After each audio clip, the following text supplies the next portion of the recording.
person designated. Mag-yes or no ka lang, kanina ka pa, inaaway mo ko lagi. Sorry po, Your Honor. Itutuloy ko lang yung tinatanong ko kanina dahil may nabanggit kayo ng presumption of misappropriation. Tama ba? For personal use.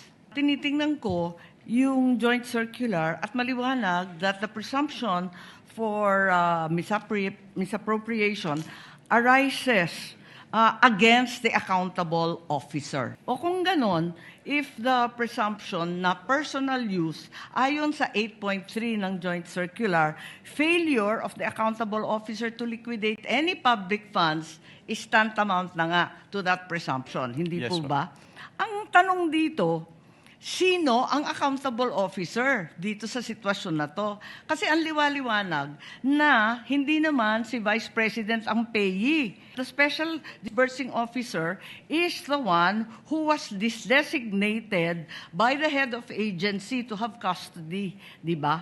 And in the case of the OVP, si Acosta yon. In the case of DepEd, hindi ba si Fajarda yon? That is not entirely correct po, Your Honor. Because under the joint circular, it shall be the responsibility of the head of the agency first to approve yung cash advance.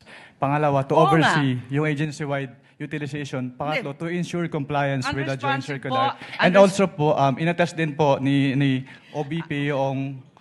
Unresponsive po.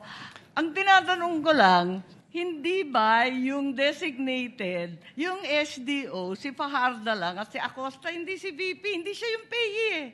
Ang liwaliwanag. Pero ang sinabi niyo po kanina, yung accountable officer. Kaya nga, so yung accountable officer, yung SDO, nasa JCD Hindi na lang yan po si SDO po yung accountable Hindi, officer, or. Your Honor. Ang sabi doon, head of agency or person designated. Mag-yes or no ka lang, kanina ka pa, inaaway mo ko lagi. Sorry po, Your Honor.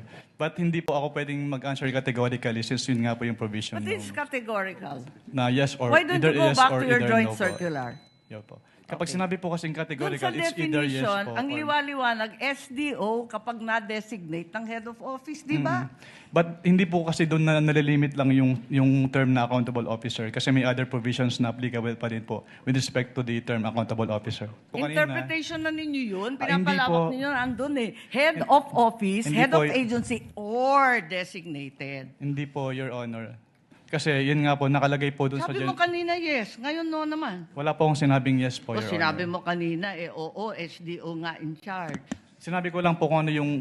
Kinonfirm ko lang po kung ano yung SDO po, Your Honor. Attorney Wamel, kindly avoid arguing with I Senator apologize Judge po, Your Honor. Marcos. O sige Sorry. po. And kindly wind up, Senator Okay, Judge okay. Marcos.